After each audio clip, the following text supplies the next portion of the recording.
My name is Denise Matsuoka. I'm on the board currently, and I'm otherwise a volunteer. And to the Yamaichi family, thank you so much for allowing us to do this and for being here today. So thanks, everyone.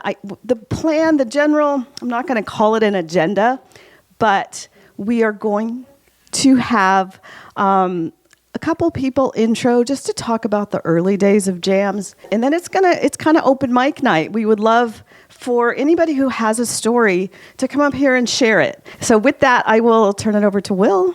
Yeah, so I'm Will Kaku, and I'm a volunteer here. I joined here, I think, in around 2005 or 6, somewhere around that time.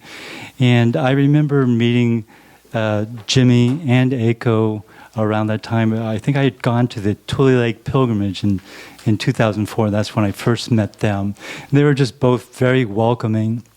And I got to know them very well as part of this museum. And I just have to say that when George called me about Eiko's passing, it hit me pretty hard. And I may become pretty emotional about this whole situation. And the same thing happened when Jimi passed. When he called, I was really deeply affected by his passing, as well as Eiko's. And because they really meant a lot to me. And I remember the first time when Jimi passed and George had called me, I didn't know what to do that day. I was stunned.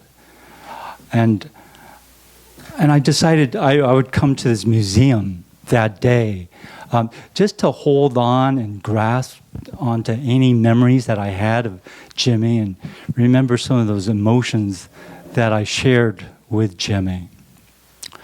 And that's what this museum is about. It really contains Jimi and Eiko's vision of what they wanted this museum to be, and their memories live on here at this museum. And I get into these situations where, as a docent, I'm talking about their experiences, and inevitably I'll become emotional, remembering what their story was about and how it affected me. I'd also have to say that a lot has been said about Jimi, and Jimi, people have said that Jimi was one of the great pillars of this museum.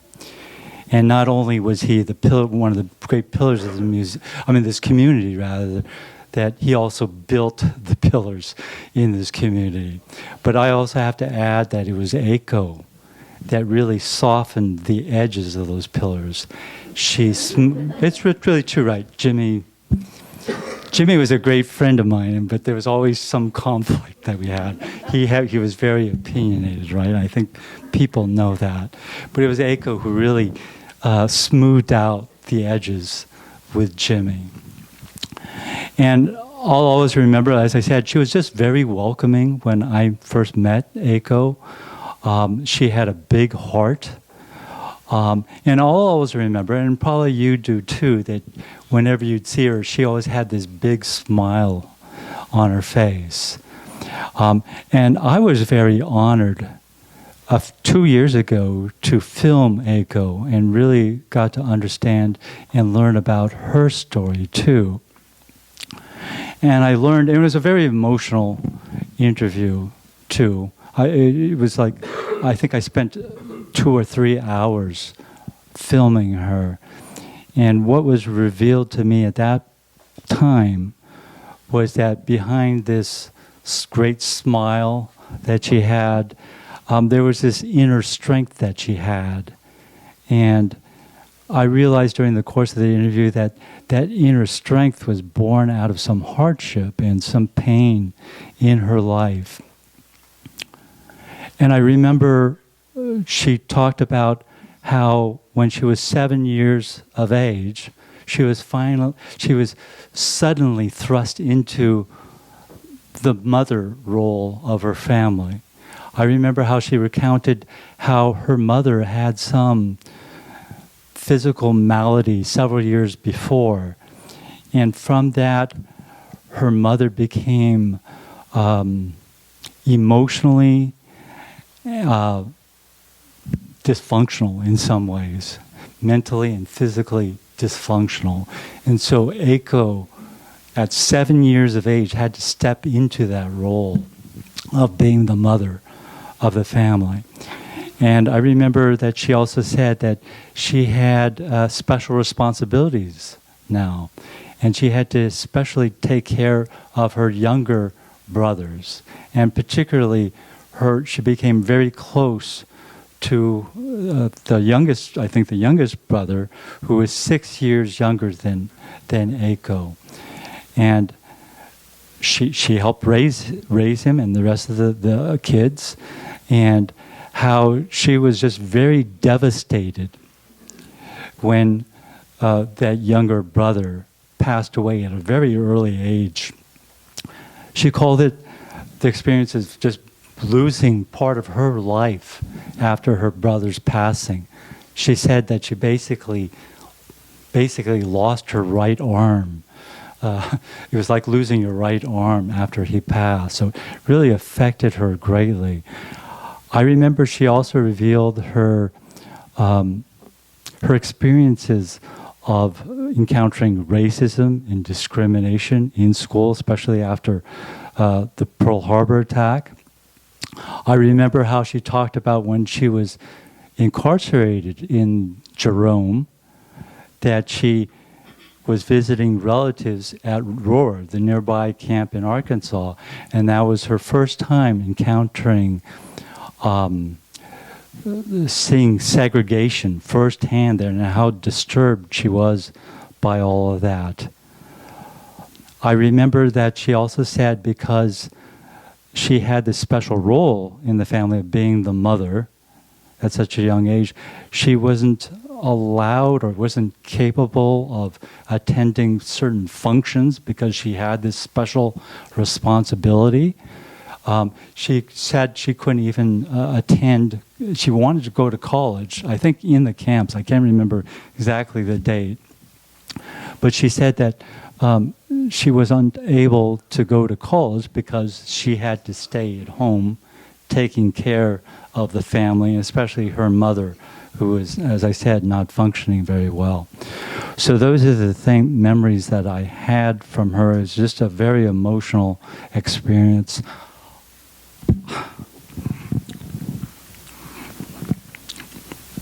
Yeah, sorry. It was just a very emotional experience talking to her as well. But I learned a great deal about her. And as I said, her memory lives on in this museum. And also, I have to say also with Jimi too. Jimi had a profound impact on me, and especially in understanding the relationship I had with my own father, and also understanding myself as well. My father's experience was not so dissimilar from Jimi's experience. My father was also in Tule Lake. He was also a no-no. My father was also a renunciant, and my uncles also were draft resistors like Jimi. My father's experience was a little bit different from Jimi because my father was sent into a Department of Justice camp, and he was arrested as an enemy alien. And my father actually kept those experiences a secret for over 60 years of his life, holding that secret, not even telling me, the rest of his family, and even my mother about what he did during the war. And that differed from what how Jimi reacted. I mean, my father was basically, he said he was ashamed, and some of that shame carried down to me as part of that trauma of being ostracized from his own Japanese American community. But Jimi had a different reaction to his experience. Jimi was very open about his role in dissent and becoming a resistor, and that had a big effect on me because now I felt that I was empowered to talk about my father's experience. And at that particular time of understanding what my father did, it really kind of disappointed me because I wanted to tell the popular narrative of how, of the 442, and that, which my father wasn't part of the story of courage and bravery and valor while their families were locked up behind barbed wire. That's a story I wanted to talk about. But with Jimi, I saw that he was very open about talking about his experience as a resistor, and that opened it up for me too.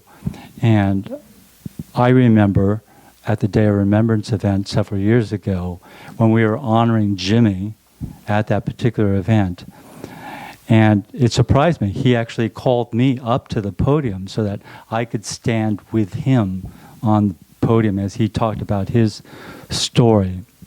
And I forgot what I said at that particular time, but I think I said I was very honored to be up there standing next to Jimi because 70 years prior to that, Jimi stood with my uncle at the resistor trial in Eureka, California, 70 years earlier.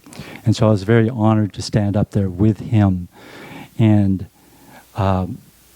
now through this whole experience, knowing Jimi, now I feel like I have to tell that story too. It's not the popular narrative we talk about when we talk about the 442, but the story about dissent and standing up for your rights, and that was a heroic story as well. So I just want to share that the Yamaichis have had a great effect on my life. And this year's Day of Remembrance, we're going to dedicate the candle stand that Jimi had built that for our candle lighting ceremony.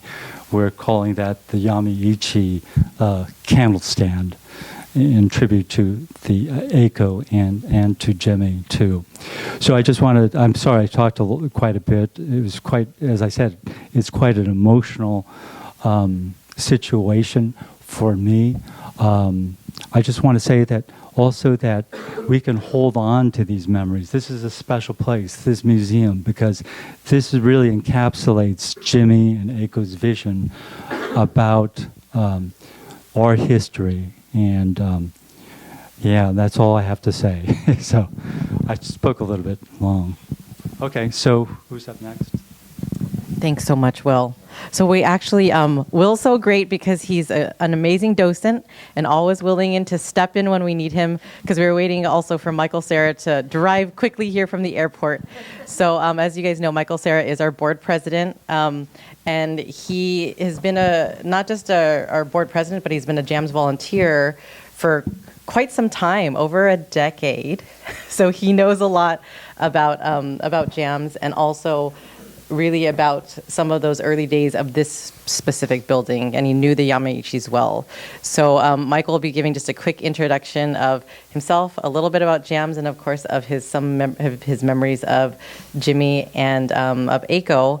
And I'm sure he could go on and on forever, but since we do want everybody in this room who would like to speak to have a chance to speak, we'll try to, if we could try to limit our key memories to about like 5 minutes or so, just so we can make sure to pass the mic to everybody who has those memories. We are recording, and we do want to capture all of those memories of Eiko and of Jimi in those early days.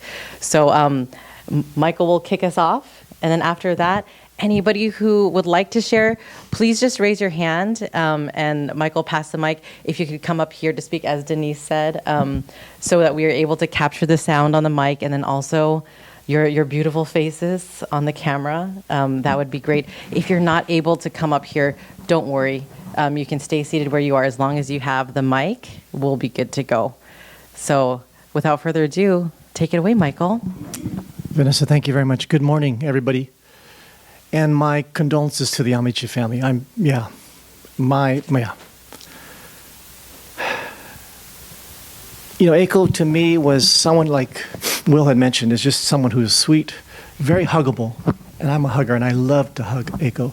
And she was always there whenever Jimi was there and just a part of this museum. And so we were very fortunate to have had her. And again, condolences to the family. I was asked to come up here and share some early stories. And, how I got involved with the museum was really, 13 years ago when we were still working on the construction of this building. And my sons were looking at colleges, and I had gone down to LA, and I visited JAMsj. And so during that experience, I thought, wow, this is a great facility. And I happened to come up here for one of the bazaars, and I found out that JAMsj had a booth here, so I went up there and I was raving about how great their museum was, and they told me that, do you know you're building a museum here? And I said, you're kidding. And they actually had a booth, JAMsj actually had a booth. And Roy, that was the first time I actually met you. I came by the booth, and Roy was the first person I interacted with, and you guys told me that you were finishing the building and needed help volunteering, and so would you mind coming over? And so I did, and the first person I met when I came over to the IMB, which is where everybody was kind of setting up, was Jimi. And I shook his hand, and I knew at that moment that, wow, this is something that I want to be a part of. And I don't know how many of you have had the chance to shake his hand, but his finger is short. And that is a true craftsman. And I wanted to learn from him. And so I did. And with 4 other guys, there were Glenn, Steve, and Warren. And the 4 of us, and David, I can't forget David, the 5 of us would actually help Jimi with construction in the museum as we were working on the finishing work. And a lot of times he wouldn't tell us what we were doing. He would just say, trust me. And so we would just go off and do whatever he told us to do. And at the time, we were wondering, what the heck are we doing? But as it slowly progressed, you could see the things coming together. And then you'd figure out, oh, this is what he meant. And I'll never forget, I used to bring my own tools and my own pencil, but I didn't sharpen it. And he would look at that pencil and say, Michael, why did you bring this crayon? Come on, Jimi, this is my pencil. He says, no. And he would trade it off with a sharp pencil. Because that was the point, right? Is if you're going to do your work, do it the right way. Don't do it half-ass. And that was the message for him. And I learned so many things. Every time I'd come here, he'd share a story about something. And every time I would just be a sponge and just shut up and listen. Because there's so much content within these walls that Jimi would share with us. And so that, to me, was probably the most learning part of being here, trying to finish the work inside the interior of this museum, was just to learn. And he was a great storyteller. Oh, my God. Some of you will actually hear about these, or if you have a chance to listen to some of his oral histories. But the one that will always stick is the Sakaway pear sorter in the back. If you're not familiar with it, it's a yellow, looks like a conveyor belt, and that's what it is. But that's one of the things that Eiichi created to help speed up the pear sorting process. And the docents here know this story, but it's basically Eiichi who created this. He would roll it out in the field and would help them become more efficient in the field in terms of sorting pears quickly. And Jimi would go on and on and on and share all these different stories. And I'm not sure if you're familiar with the architecture of the back, but look at it, stand back and look at it, and it's a hodgepodge of pieces. And Jimi told us that was intentional because he wanted to create the environment that the farmers had. They didn't have all the materials that they could put together a beautiful facility all at once. And so it was a hodgepodge of pieces. And that's exactly how that was built, was intentional. And Jimi told us that the whole purpose behind this museum, right, is to share the struggles that the Isseis went through and to make sure that the next generation understands that. It's not so much to complain or to disagree, but it's just understanding the hardships and the struggles that they went through and how they persevered. Because that legacy is important, not only for us, but for the next generation and the next generation, but to also understand the wonderful culture and the community that we have, and then to understand other people's cultures and communities as well. And he would be the first person, and he was, right, when 9/11 happened, to support the Muslims, because he realized the same thing was happening again. And he felt that that's wrong. And so he would have been, and he was, the first person to stand up for the Muslims. And his message to us was, understand those cultures, understand their ways, communicate with them. Because that is the reason why the Japanese Americans were also treated that way. Because people looked at us as the enemy because we look like them. But we aren't. We're American-born citizens. We have the same rights as every other American. And just because we look like somebody else that may have attacked our country, we shouldn't treat them differently. And that was the message, right, that he wanted to share with us. Same thing when 9/11 happened. Just because they look like them, don't assume they are. And that was the message that he wanted to convey. And I think that's the message that we as a museum have to convey as well, and to maintain and to keep this history. And as our mission states, right, CPS, to collect, preserve, and share this history, legacy, this culture, so that, one, it doesn't happen again, and so that people understand who we are and who we want to be with this community. So as far as, my memories of those two, they'll live forever. They'll live forever. And I think the whole important point is never stop learning. Never stop learning. I hope all of you who have shared some kind of experience or who have memories will take that opportunity to share as well. Because it's important for us to take the time to share, because you just never know. Thank you. Great. Thank you so much, Michael, for sharing. And I'm sure there's a lot of other Eiko and Jimi stories we have out there, but thank you so much for sharing all the things that you have, all the memories that you have from the past 13 or so years. I know, Aggie, I believe you were eager to share some Eiko stories with us. And then, just for a show of hands, how many people in the room had the pleasure of meeting Eiko in person? And then for how many people that you never got the chance to meet her? Yeah, so we do have a combination of our what I call our OGs, our original gangsta volunteers who have been with the museum for a long time. But we have a crop of newer board members and newer volunteers that this is why it's so important to share these stories. As Michael said, to keep them alive. So I know, Aggie, you probably have a lot of good ones. So come on and sit down. You get to sit. You don't have to stand. That's great, because I broke my knee a while ago. So I will sit. I'm sorry. I won't have as much eye contact with all of you. But they picked the speakers based on how much gray hair we had. So it means that I knew them from way back. And I do remember the origins of being at the Issei Memorial Building. And when we got too big, then we needed to expand.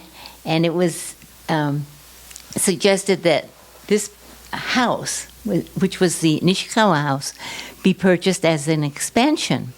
And a little history about this house was it was the first Japanese-owned house in San Jose, Japantown. Because before that, they wouldn't sell to Japanese. There was that kind of discrimination going on all over the place.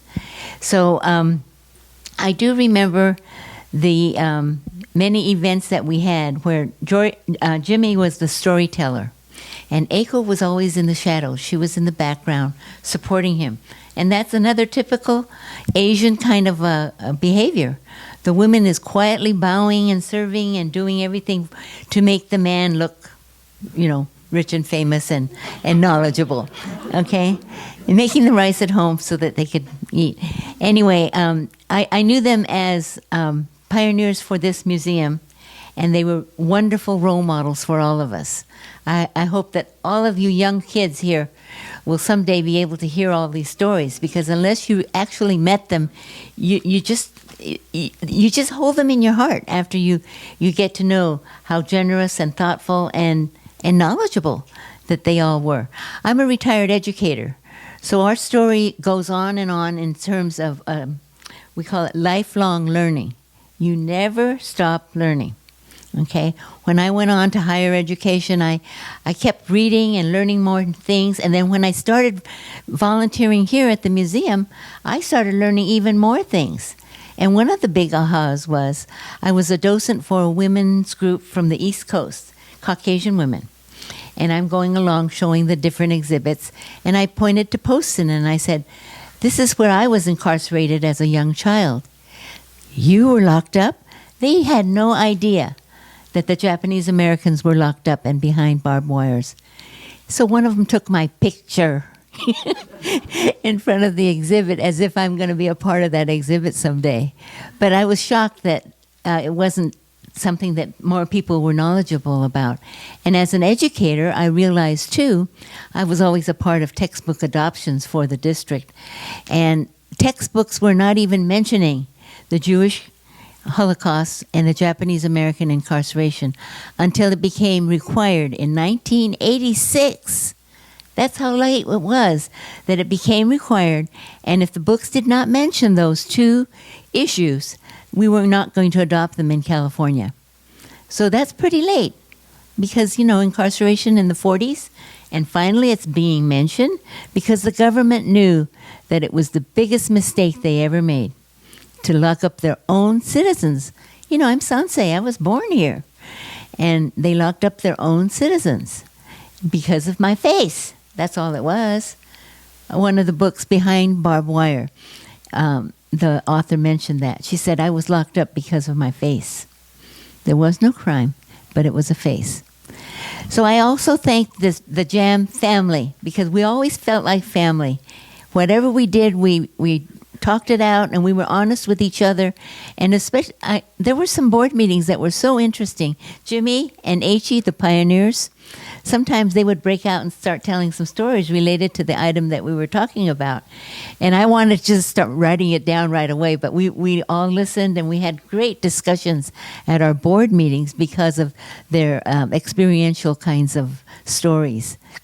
So whenever you can, especially you young folks, try and do some history, oral history projects because it helps. There was a memoir writing class that we provided here at the museum at one time, too. And that prompted me, when I made an appointment to write about something, that I started digging deeper. But once you start a project like that, it makes you start digging deeper. So keep telling the stories. And thank you, everybody, for all your work that you're doing to keep us moving along and recording what should go on and on as far as history. Thank you. Thank you so much, Aggie. If you could just briefly introduce who you are, because I know a lot of you guys know each other, but not everybody knows you. So please briefly introduce who you are. Hi, I'm Barbara Uchiyama, but Uchi is my preferred name.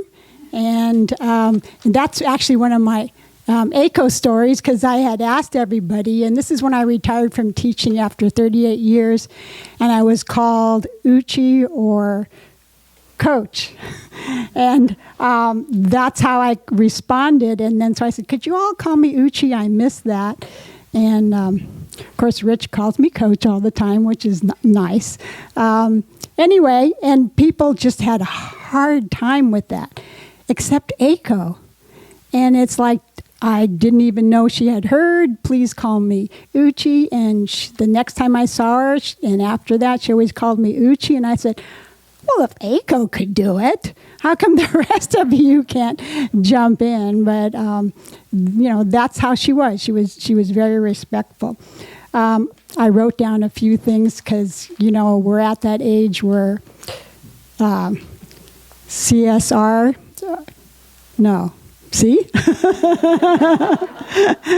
CRS, but I will tone it down to G-rated, which means can't remember stuff.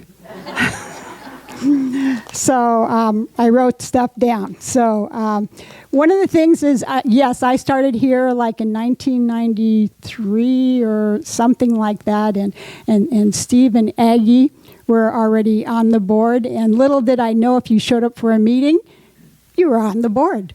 So, okay, so I've been involved ever since. But Eiko had a pleasant sense of humor. I asked her when I went to pick up the CGM medal, and he had to make an adjustment to the stand, and there was just like sawdust everywhere, and this is in his wood shop on his property. I said, do you mind? He's working so hard on other people's stuff. And she says, no, that's okay. I just have to follow him with a good broom. I thought, oh my goodness. So I had nominated Jimi for when they renamed Peter Burnett Junior High School. And I will give Vanessa my nomination form so she can kind of see what Eiko had shared with me. And I actually graduated from there as a junior high in, what year was it? 1965, and then I went on to Lincoln. So Eiko was a part of the cooking crew that May would organize for our JAMsj Cafe to raise money for our museum.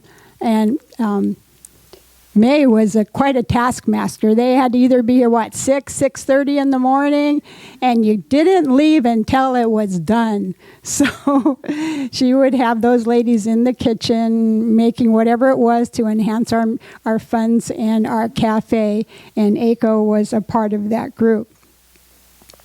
And one of my early memories and I know Leslie is very good about organizing our volunteer brunches or appreciations.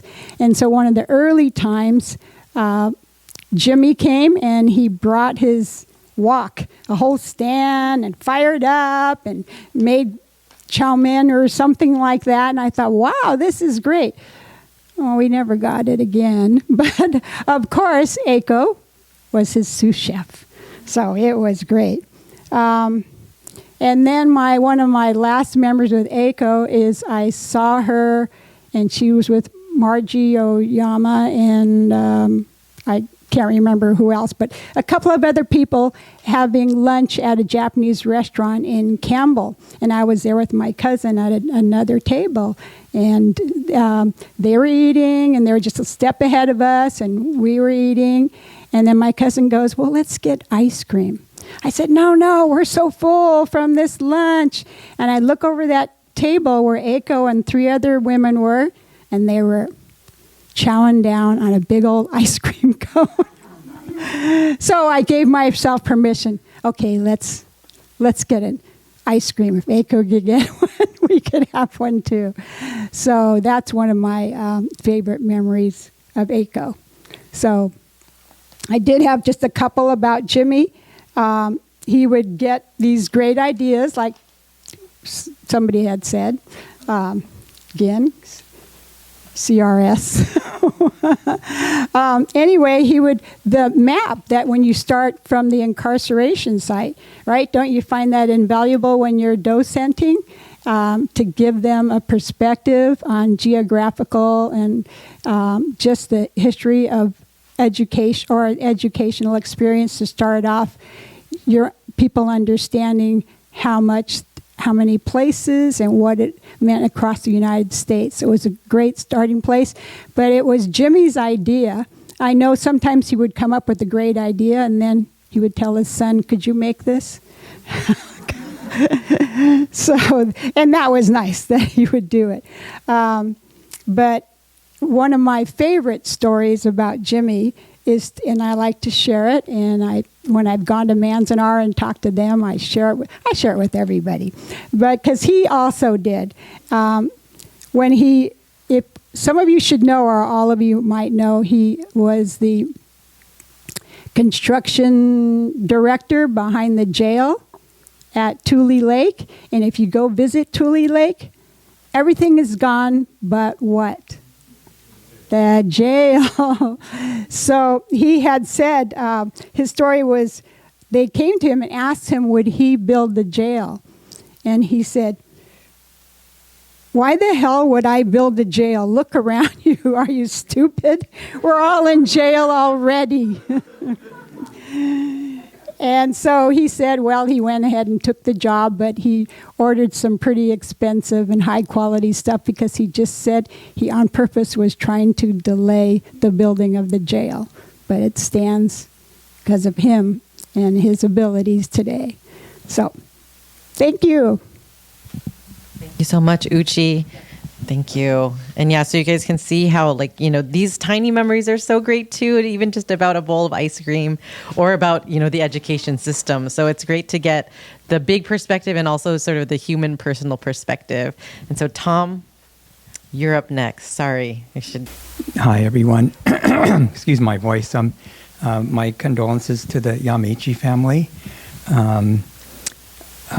What I wanted to say first is my memories of Eiko. One of the most important things was when I first came to this community to do community work in 1980, right from college. Eiko was somebody who was very kind and warm, as other people have said. And I don't think that's an unusual thing to want to say about somebody, especially in a situation like this. But it meant a lot to me at that time, because what I learned from her, and this is what I want to say a little bit in regards to Jimi too, is that all of you who have worked in this community or been a part of this community on whatever level that is, you know, even though we love this community, there's a lot of things that are wonderful and make us feel like we belong here. There's also a lot of conflict. And that conflict might be based on the person's histories, our own histories, whatever it is, but it can get very intense. So the thing I learned from Eiko is that there are people in this community who are also looking out for you, meaning that they see you, they're friendly, they're kind, they're warm, and they make you feel, they teach you something else. What I learned from her is that if you want to work in this community and you want to, well, actually anything, is that being kind and being warm and trying to be like that is really, really, really important, because it had a big effect on me in the long run. I'm not always very kind, and you can ask my wife, Susan, there, but I struggle with it. And this is what I wanted to say about Jimi. And Jimi, when I first got here to San Jose, I became part of the Nihonmachi Outreach Committee and the movement for redress for what happened to Japanese Americans in World War II. And I was the first chairperson of the Nihonmachi Outreach Committee. And we had lots of run-ins with Jimi, because Jimi was one of the leaders in the community, and he was very protective of this community. I did not understand why he seemed not, don't talk about this, don't talk about this. You know, we want to make sure that whatever literature you pass out is not subversive or will endanger our community. Things like that. I just did not understand why he was so intense about that. And then I met other Nisei, I'm not just picking on Jimi, who are also like that. Like, keep a low profile. Don't do that. You're going to hurt our community. And so, you know, I developed some kind of really hostile kind of feelings about the different relations with the generations, me as a young Sansei and the Nisei. And then I told you, like, Eiko was kind of helped a little bit calm me down. And so the two of them were really interesting and dynamic, Jimi and Eiko. But that really changed me in my long run, in my understanding of this community. Because I don't have long enough to tell you the whole story of it. But Jimi, he went on a Tui Lake pilgrimage, and I think it was either 1990 or 91, which I helped organize the pilgrimages back and then. And when we saw his name on that list, I was nervous. I thought, why is he going on this pilgrimage? I knew a little bit about background, but I had not learned the whole story that Will shared with you, for example. So I thought, is he going to come to say how we're doing it wrong and it's not up to standards? Or what is he going to do? This is like a Sansei looking up to a parent generation person.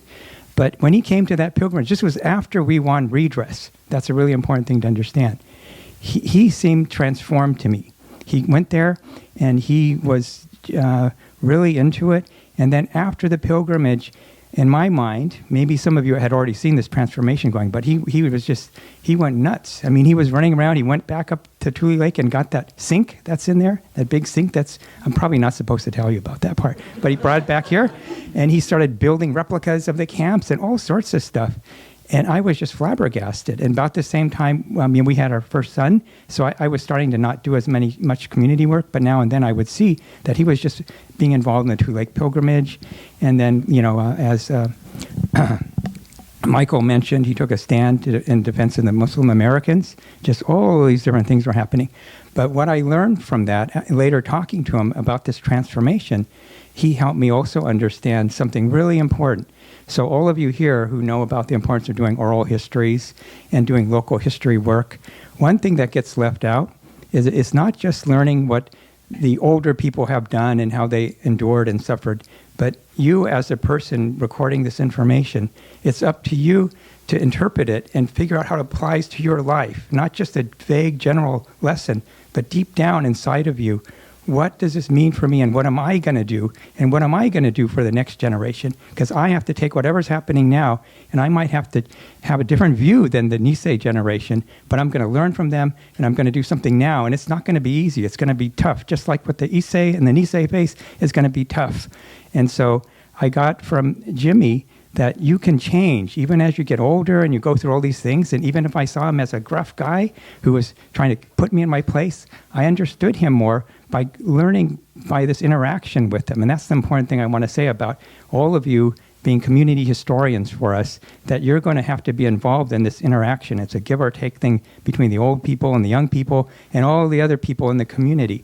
And that's the really important lesson I learned from both Eiko and Jimi, this kind of give and take. And when people talk about let's learn from our past generations, it's more than that. I want you to all know, if you haven't been involved in that, there's a lot of give and take in it. And I'm still learning that. And, I'm getting old now. I still, when I think of Jimi and Eiko, I think, I'm just this kid still. But I'm getting old now, and other younger people are looking at me as an old person.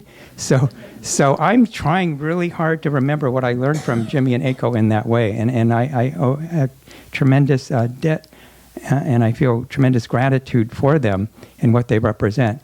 And I'm hoping all of you will learn from these kind of stories, because this is what the museum really needs, is people willing, no matter what age you are, no matter what background you are.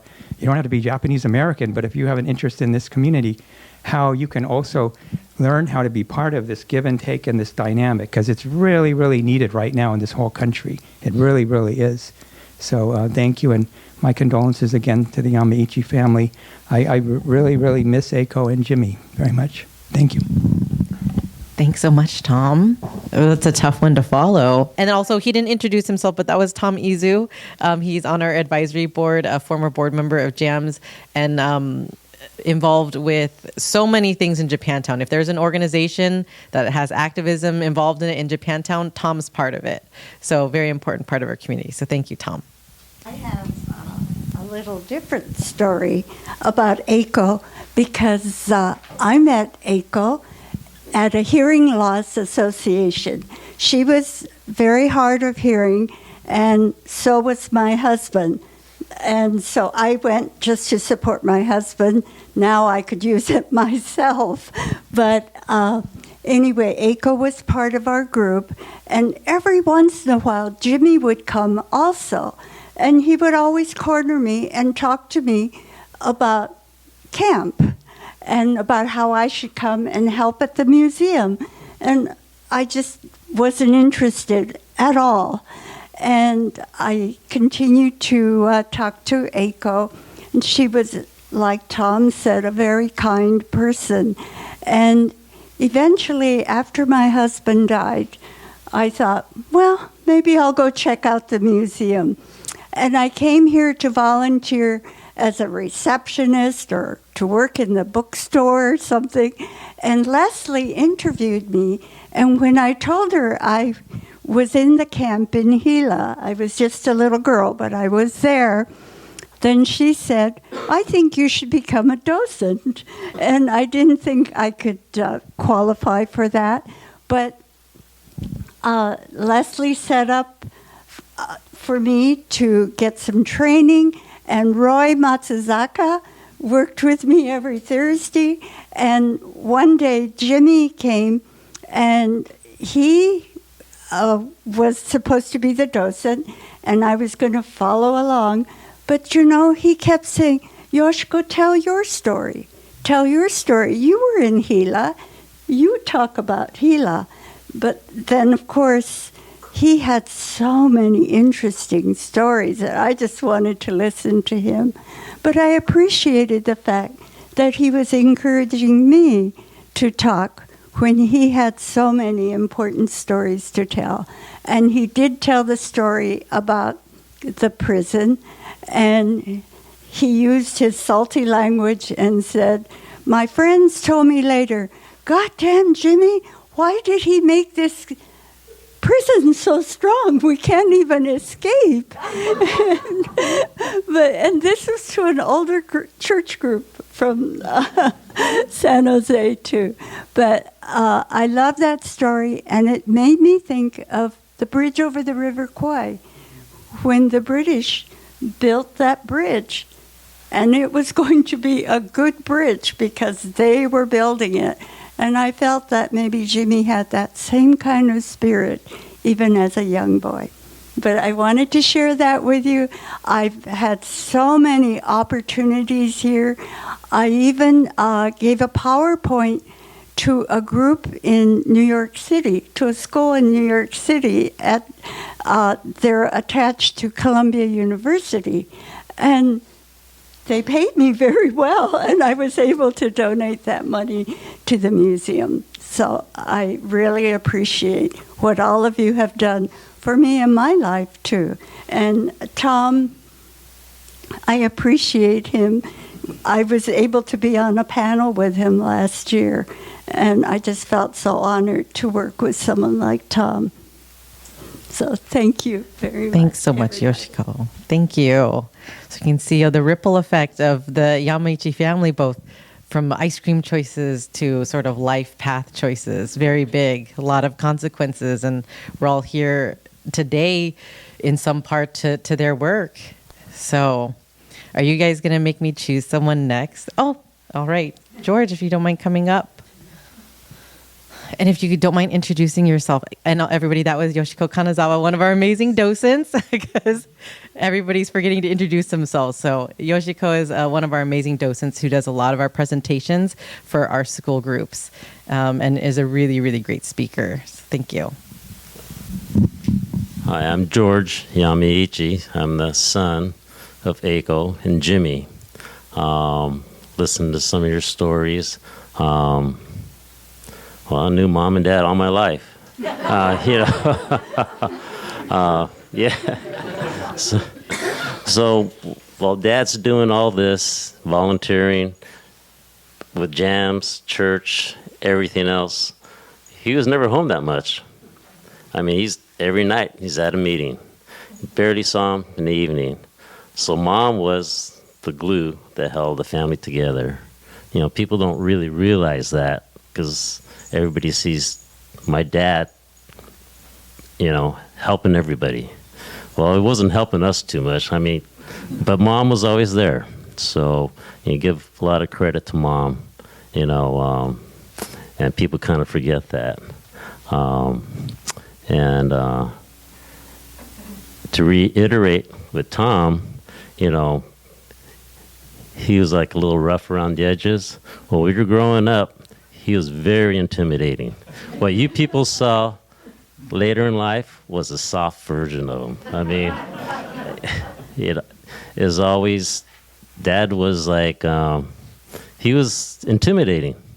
And people that worked with him in his earlier years always thought he was intimidating.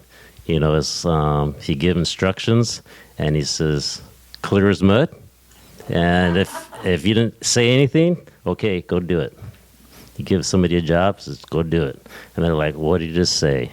But Dad did soften up through the years, which was nice. Saw a big change through him. But even growing up, he never talked about camp. People don't realize that. He never mention camp, even like when I was in high school. He never talked about it. So when he started doing all this, it was kind of surprising that he came almost full circle, I guess, and realized there was something that he had to offer. So he did, then he took it as a passion. So, so when he told stories, he never told us these stories when we were growing up. So it was interesting. But to hear what Tom went through, I go, yeah, I can relate. Yeah, probably more so, But yes, and like Will was saying, he's very meticulous. And I worked with him. I learned a trade from him, and he was very meticulous. He said, anything in the shop that you would not want in your house does not leave this shop. So that's how we built things. If you wouldn't accept it and want it or buy it, he says, no, it doesn't leave here. So, yeah, I love hearing these stories about mom and dad. It's a little different side that I don't see because people interact differently with them. So it's nice. Thank you. George, we're so glad that you all were here to the Yamaichi family again. Thank you so much for letting us continue to have this event. It was a pivot from the original, and it's so funny because I didn't know Jimi during his JAMsj era days. I knew him as a young barista at Roy's when I would serve him coffee, and he was a sweetheart. I don't know what you guys are all talking about. He was a complete lamb, always so nice, always tipped. So it's really interesting to hear these stories of, Jimi in his days of driving the museum forward and of making all this happen. It sounds like he was very driven in his life as well. And luckily he had a partner like Eiko to sort of soften those edges and be the glue to keep things together. So it sounds like it was a very needed teamwork to bring everybody to their full potential. Anybody else who would like to share? I think we have time for like 3 or 4 more stories. Susan? My name is Susan Hayase. I've been a volunteer with JAMsj for a long time, and I want to offer my condolences to the Yamaichi family. People have spoken about how kind and warm Eiko was, and I just wanted to point out that being kind and warm doesn't mean that you're not a strong person with a lot of character. And one of the things that I learned from Eiko was Yoshiko mentioned that she was hard of hearing. And I remember when she was explaining to me, what she had to do, like she had some little devices to help her hear what was going on. And a lot of community events were challenging because of that.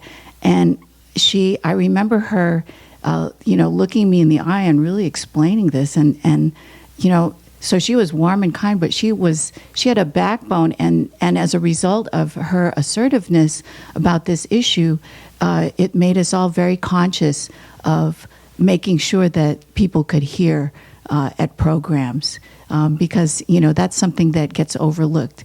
I also want to say that people have mentioned kind of humorous stories about Jimi and Eiko, and I think there's sort of, it's not like a joke or anything, but there's just this kind of sense of humor or sense of appreciation of the humorous weirdness of life. And I remember I asked her once, how did you and Jimi meet? And I can't remember some of the details, but I remember her saying that they went on some dates, but they had a third party there, like a chaperone, on all these dates. And she just told it, and it was just so hilarious because it wasn't like a joke, but it was just kind of a funny life circumstance that she just had a real appreciation for.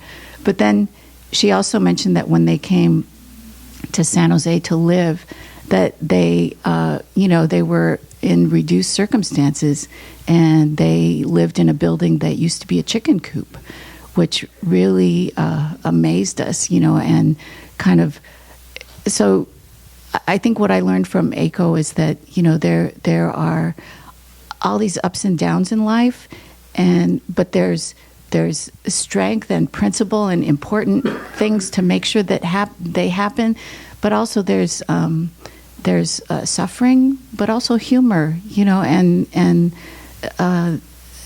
it just, you know, she was a very well-rounded person in that way, and that's how I remember her. Thank you so much, Susan. All right. Yeah, many ways to be a survivor. Not everybody's a tough warrior like Jimi. Some people choose a different way to fight their fight. So, a couple more. Oh, Hello, I'm Justine Wong, and I met Eiko Yamaichi in 1972. She and I both worked at Pioneer High School. And later on, we went to Gunderson High School, where we were trained, Eiko included. All of our staff was trained in communications, conflict resolution, and consensus building. So I think by being at Gunderson, she learned to develop another side of communications with other people. Back in COVID, well, before COVID, there were a group of teachers from Gunderson High School. We get together, and Jimi and Eiko were part of that group. And we, as the group dwindled because of transitions, there are two of us, Jackie O'Donnell and I. During COVID, we went to Eiko's and tried to get her to come out to lunch with us because we used to go to lunch. But she wouldn't go because her children wouldn't allow her to go. But we tried to get her out. And then the last time I saw Eiko was at the film at the Hammer Theater. I tried to get in and there weren't tickets available. But I saw Eiko coming down the stairs. And I was so glad that I could see her. And I was looking forward to seeing her today.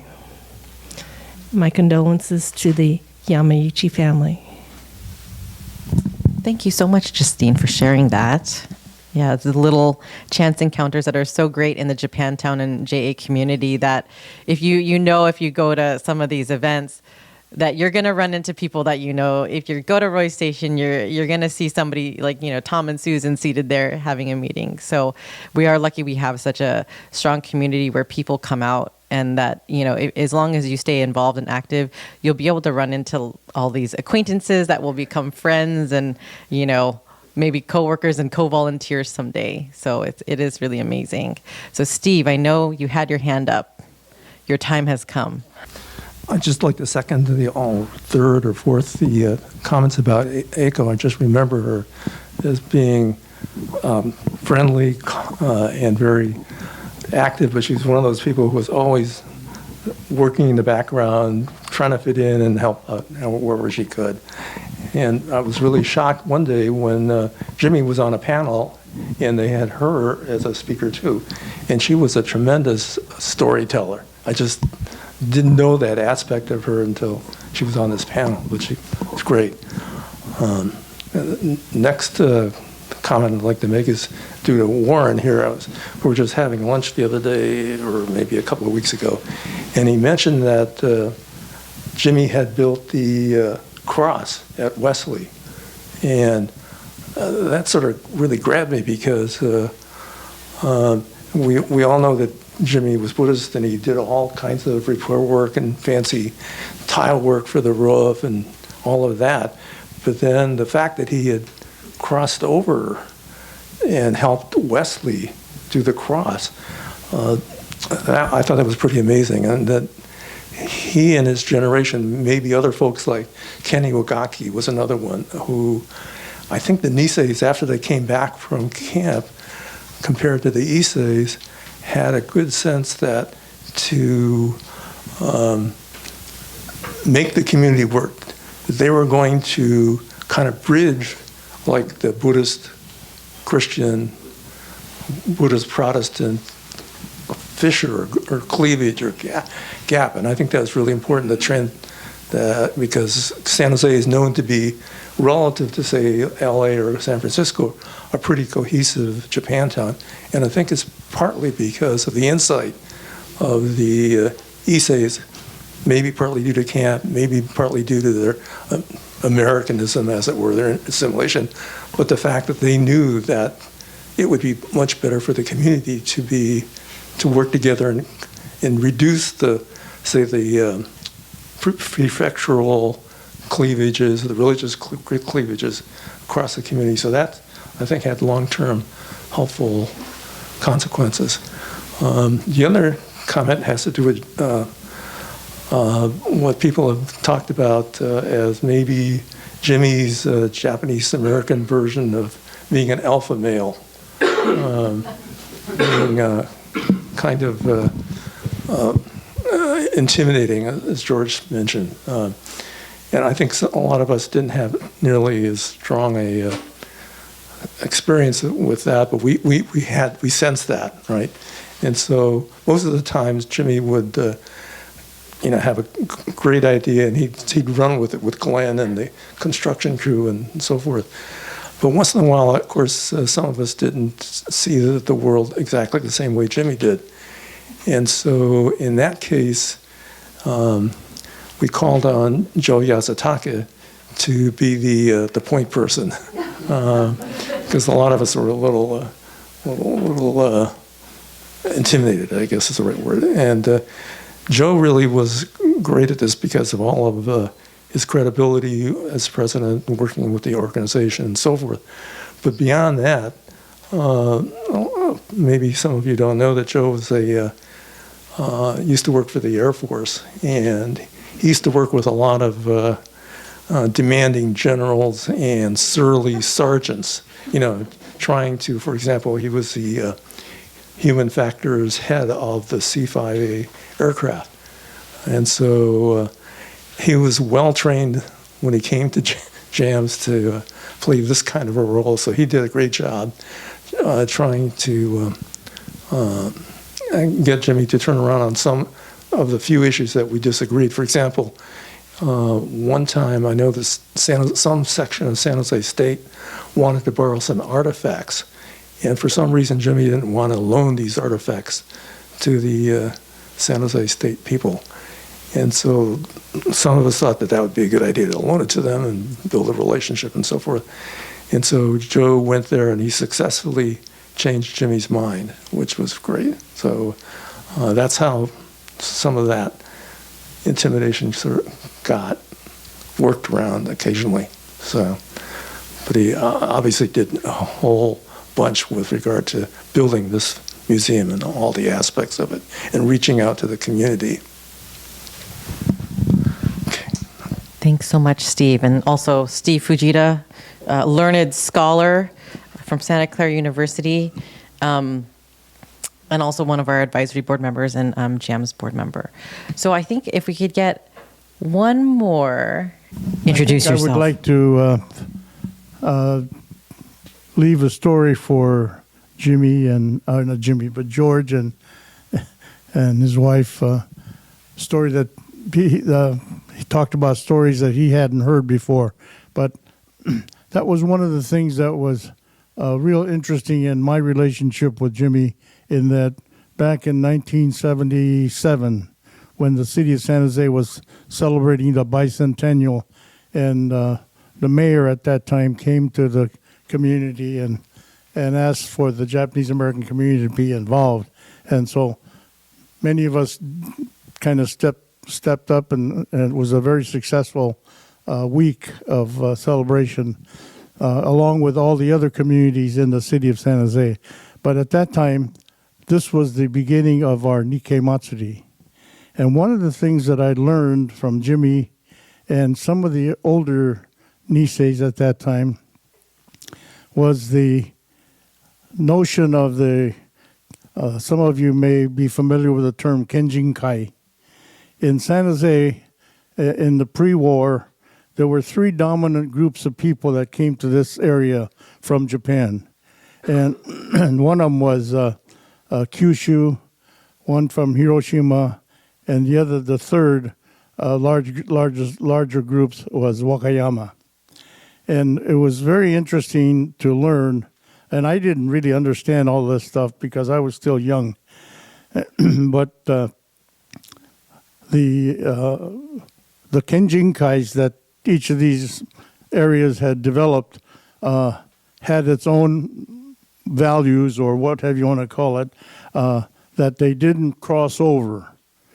The Hiroshima people didn't talk to the Wakayama people, so forth. And this is one of the stories, and I want to share this story with George because I'm sure he hasn't heard it. But he had told, Jimmy had told me this story when the Kuwabara Hospital was built, and primarily it was built by the people from Kyushu.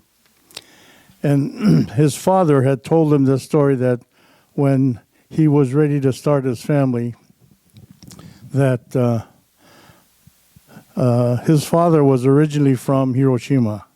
And so his notion at that time was, I'll be damned if I'm going to take my wife to a Kuwabara hospital, where these are all Kyushu people that I don't even know them. They don't know me. And consequently, all 9 of their kids, including Jimmy and his brothers and sisters, were all born at the Amamiya house over on 6th Street, which is still standing.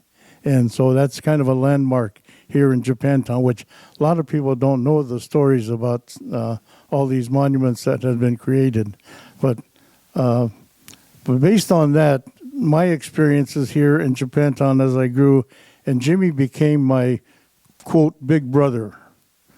I would always go to him for clarification or why, or, and he'd always have an answer. He really very articulate in that sense, that I learned more from Jimmy and the community, how community worked. Because one of the things I didn't know, and I was still young yet, I was just a young, I don't remember what grade I was in. I was probably elementary school, going to Sunday school at Wesley. And after Sunday school, we would all run over to Dobashi's to get candy. And our older Nisei leaders used to always tell us, when you get to Jackson Street, don't cross Jackson Street. That's no-no. And yeah, I never realized what that meant at the time. And recently, just before the pandemic, one of my close friends from the Buddhist church, she had told me the same story that they received when they were teenagers. Don't go across Jackson Street and tease those Christian boys, But that's how the community was at the time. And so people like Jimmy and Wayne Kanemoto, the first judge, Japanese-American judge here in town, and Norm Mineta, and all these people that, the older folks, there's a whole bunch of, right after the war, when everybody returned back to San Jose, how they tried to integrate the community. And through this was the development of the CYS and all of these organizations that separated or didn't separate, especially the kids, from your church background. Because before the war, the Buddhist church was very large. It was the largest church here in town. And they had lots of activities, but they wanted to reserve the activities for their children. So consequently, they had a rule that unless your family belonged to the church, you couldn't participate on the baseball team or the basketball team or whatever activities they had. And so anyway, this is just one story. I can share with you tons of stories that the experiences that I had with Jimmy, because I just kind of tagged along with him a lot of activities that we did. And I don't know, one of my first experiences with doing this type of work here, the displays about the Japanese American people, were Valley Fair. How many of you remember Valley Fair as one building? There was only one building. It was Macy's. And then adjacent to Macy's, there were other businesses, part of that one building. But here we were one weekend, we had this display. Jimmy had a mind of of, he would tell me, I'm going to make these displays, and I'm okay. So just help me put it together, he said. And so we go and I meet him there at Valley Fair, and he has all these stands that he must have spent all night building these things because he didn't have them before, but he had this creative ability to build things and nothing was down on paper, as I think it was related. A lot of things that he did was all in his mind. And so, I can go on and on about all these things that Jimi had done. And just to relate my association with Eiko, of course, Eiko became very interested in music and the drum and bugle corps things and all these events that I didn't really care for, but my wife used to go with her, so I would drive them to wherever they wanted to go, and got to know her from that standpoint. And of course, we had dinner together many, many times, and so at any rate, these are two people here in San Jose that just their impact is going to be remembered for a long, long time. And I could tell you lots of other stories, but I just want to thank you for the opportunity to just share this one. Thank you. Thank you so much, Warren. That was a great one to wrap up on. But it is not the end of the storytelling. Upstairs in the activity room, we do have some refreshments that were made by Leslie Kim and some of our other volunteers. Big thank you to Linda Gomi, who's not here today, Leslie Kim, Denise, Matsuoka, Chris Hioki, Reiko Itamura, who really dreamed up this program so that we can collect everyone's stories and share the stories. As Michael mentioned, we're here to collect, preserve, and share. And so you guys have all been a part of that today, so thank you so much. We hope to continue this as a series, inviting people who have all these memories and knowledge of Japantown and the JA community to come share with our volunteers so that we don't forget. And we have thank you to Henry Nakata from Japantown Community TV, who is filming this, so that we will be able to have it and preserve it, as is part of our mission. So one quick thing. So we do have these little boards with papers at the back. If you didn't get to share your memories or any messages, they're upstairs. We have a bunch of these upstairs along with pens. So if you didn't get to share on a mic, because open mic's not for everybody, please feel free to do so. We'll go ahead and collect anything you guys write down, messages to the family, memories, stories, and we will collect them to present to the Yamaichi family. So please take advantage of that. Leslie has the room set up really nicely upstairs so you guys can mingle, chat, share more stories, enjoy some homemade refreshments. So please stay as long as you want to and share some stories and memories. But thank you all for coming in today. This is our JAMsj's first event of 2024. So thank you for making it a huge success and so well attended. Thank you again to the Yamaichi family for allowing us to proceed with this and for all that your family has done for the community and for the museum. So thank you all so much. And if you guys can follow Leslie and Michael, they'll lead the way upstairs in an orderly and safe fashion. So thank you so much. I